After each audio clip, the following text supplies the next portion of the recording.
Graça e paz.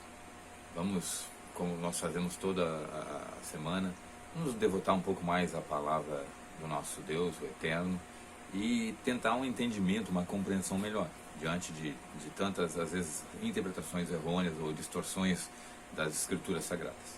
Hoje eu gostaria de falar com você sobre a importância da Torá, que é traduzida como lei na Bíblia. Então, vamos ver o seguinte. Primeiro eu gostaria de fazer uma analogia. Vamos imaginar a construção de uma casa. Você começa a construir pelo alicerce, você levanta as paredes, coloca as aberturas, faz a estrutura do telhado, coloca o telhado no final. Ou você coloca o telhado e depois vai colocando as aberturas, não tem problema. Mas você começa pelos alicerces, né? E vai erguer, então, as paredes. Seria incoerente você tentar começar a casa pelo telhado sem ter alicerce, sem ter parede. Bom, o que eu quero dizer com isso é que a Torá, o que é traduzido como lei na Bíblia, ela é o alicerce das Escrituras Sagradas.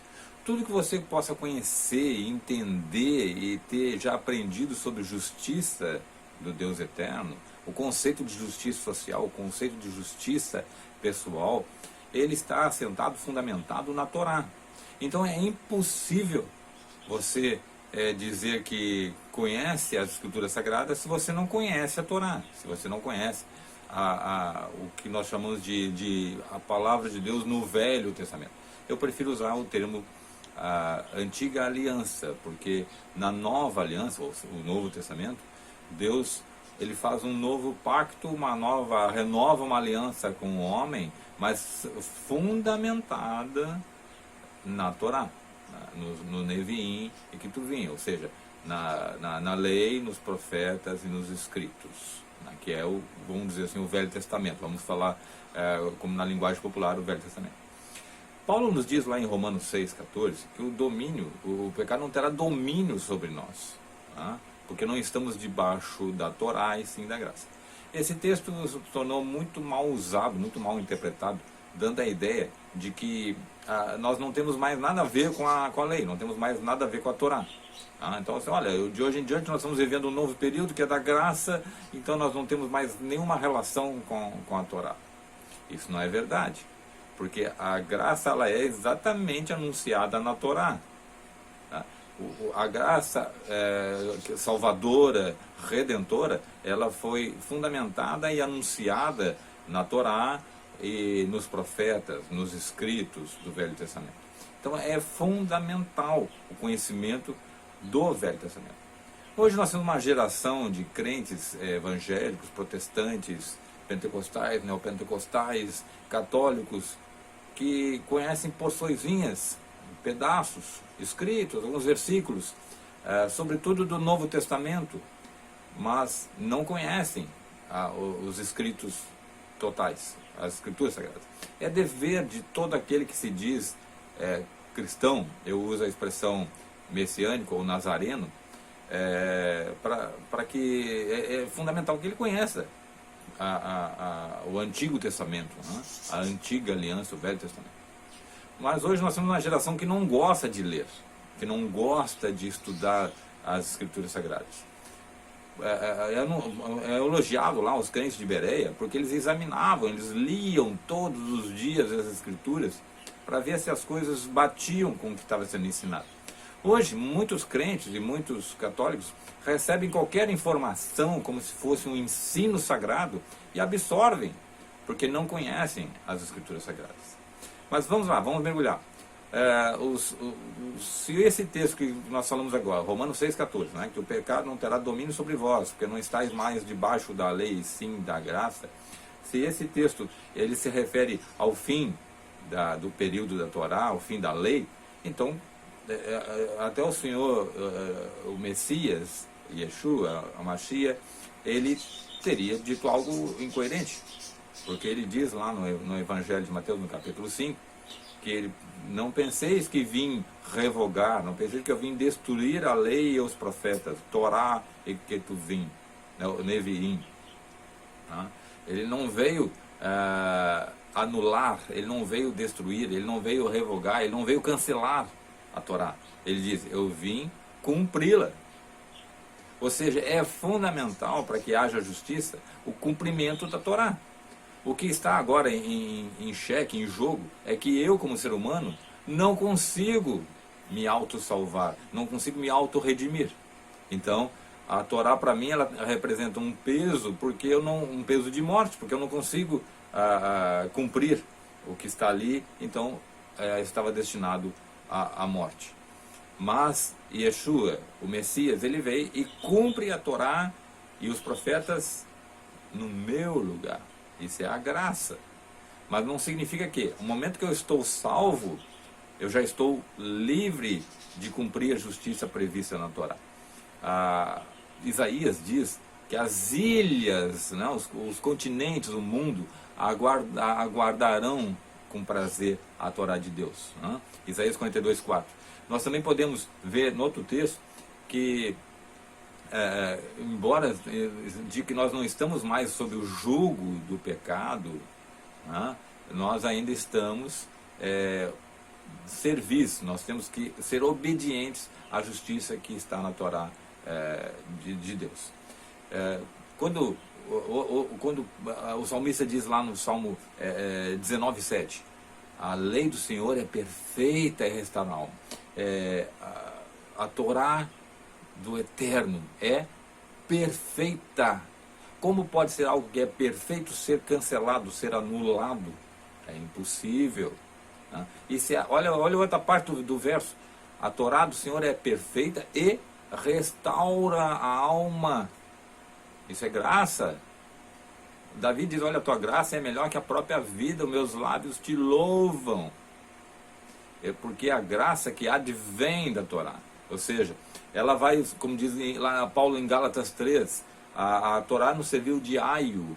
Aio no grego é pedagogo. Pedagogo era aquele servo que tinha a missão de instruir o filho menor. Então, quando ele atinge os 13 anos, ele se torna maioridade dentro de Israel.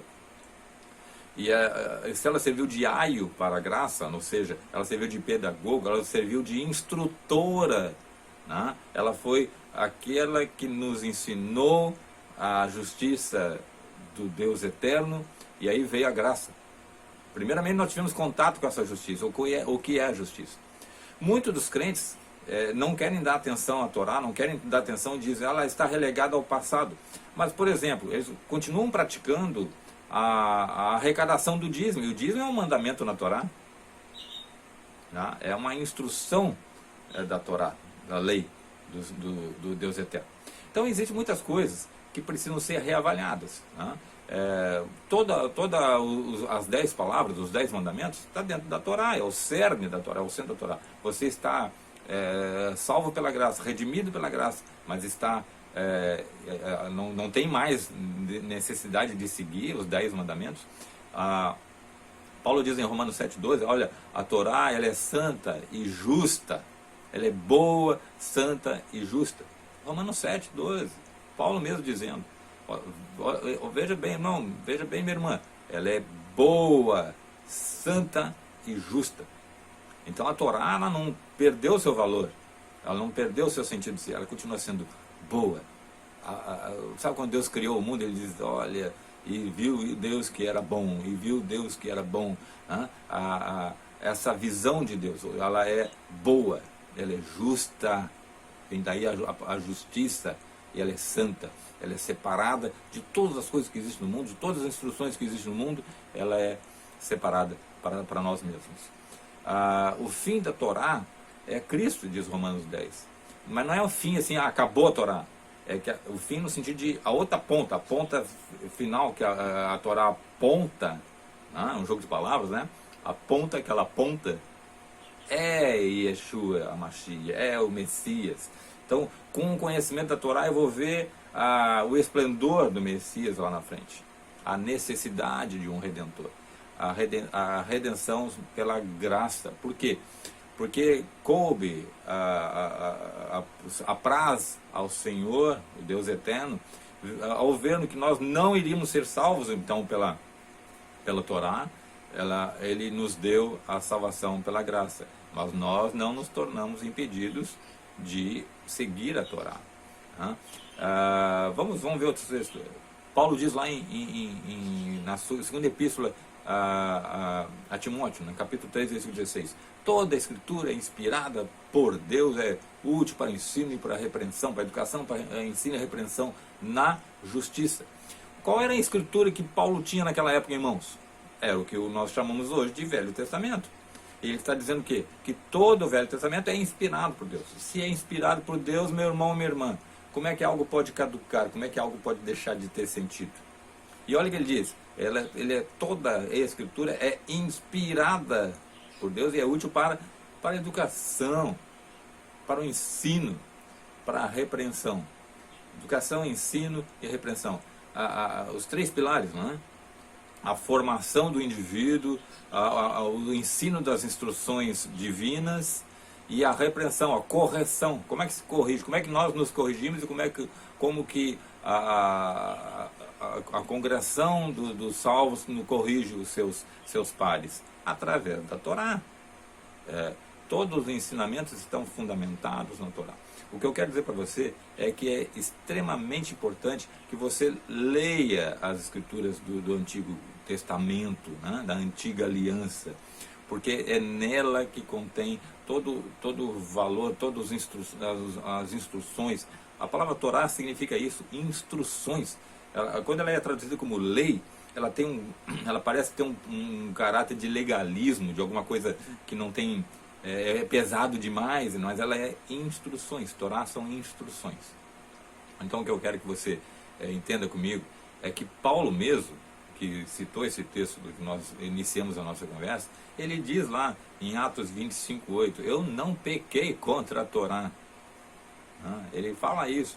Ele também diz lá em Atos 28:17, não fiz nada contra os ritos paternos, ou seja, quais são os ritos paternos? Os ensinamentos dos pais lá do Velho Testamento, da Antiga Aliança, que é a Torá. Paulo mesmo está dizendo, ele fala lá em Romanos 7, olha, miserável homem que eu sou, né? Quem me livrará do corpo dessa morte, né? Fazendo analogia entre o que a Torá revelou para ele, né? Como a sua incapacidade de salvação. Ele diz, graças a Deus, que pela graça, né, em Yeshua Mashiach, ele se livra desse corpo da morte. Então, para nós é fundamental que a gente conheça o Velho Testamento. Tire momentos diários para fazer o estudo do Velho Testamento, da Antiga Aliança, para que você possa compreender o que é a graça. Um crente, um católico que se diz assim e não tem esse conhecimento das Escrituras, ele aceita qualquer coisa. Se o padre disser uma bobagem lá, ele vai aceitar. Se o pastor disser outra mentira lá, como se fosse verdade, ele vai aceitar, porque ele está vazio do conhecimento da justiça, do conhecimento da Torá, do conhecimento das instruções que o Eterno tem para nós. Esse assunto é longo, então nós vamos fazer ele em partes. Nós vamos continuar. Né? Sobretudo, guarde isso no teu coração. Toda a Escritura é inspirada por Deus. E a lei do Senhor, a Torá do Senhor é perfeita e restaura a alma. Que o Eterno te abençoe e que a gente tenha a oportunidade de ter outro momento de reflexão